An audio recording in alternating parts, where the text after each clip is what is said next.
And my name is Jerry Hawkins, Jerry.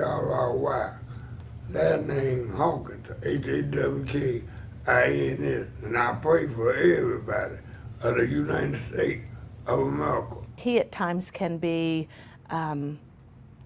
symptomatic in terms of an increase in delusions, paranoia, mood swings. He may get very loud. He may become very irrational, make poor decisions that really impact his ability at times to be safe with himself and with other people. It was not even 6 months ago that you and I went into his apartment, had to walk out in tears.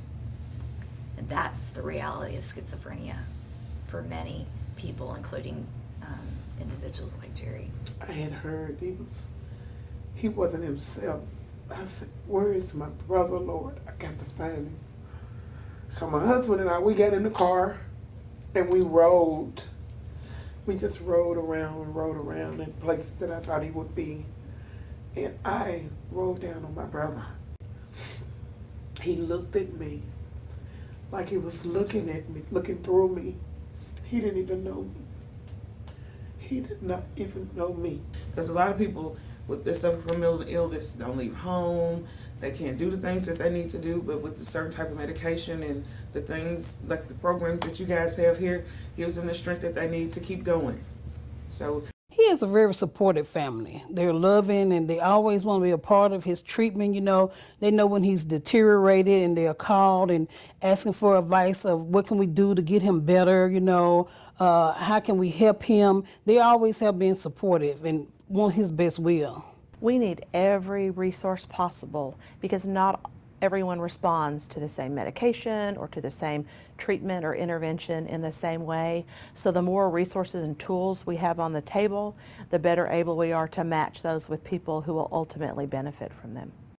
Just having the right medication, the right support, being utilized with the right coping skills and everything, all that plays a big part, and especially medication above everything. It's very important that they receive these medications to help them with the struggles that they face each and every day. And I also know as a professional that, like with most disease processes, every time there's an episode or an exacerbation of symptoms, the person is probably not coming back to the same level of functioning they were before. Individuals living with a serious mental illness deserve the right for as many options as possible, just like in other indications for oncology or cardiology. We're coming here today in that he was in a clinical trial about 2012, early 2012, with this ITI 005 study. He went into the study due to an exacerbation of his symptoms.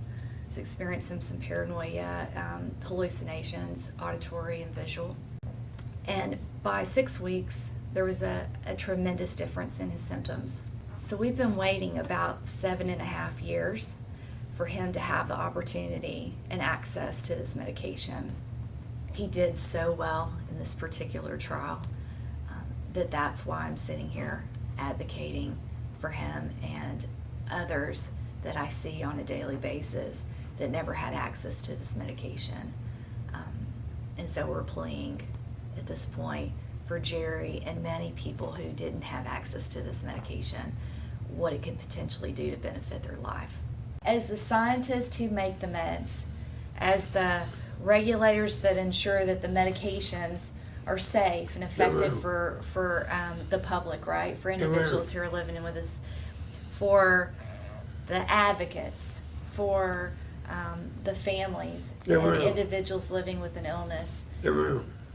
We got to do everything that we can to beat this illness. That's right.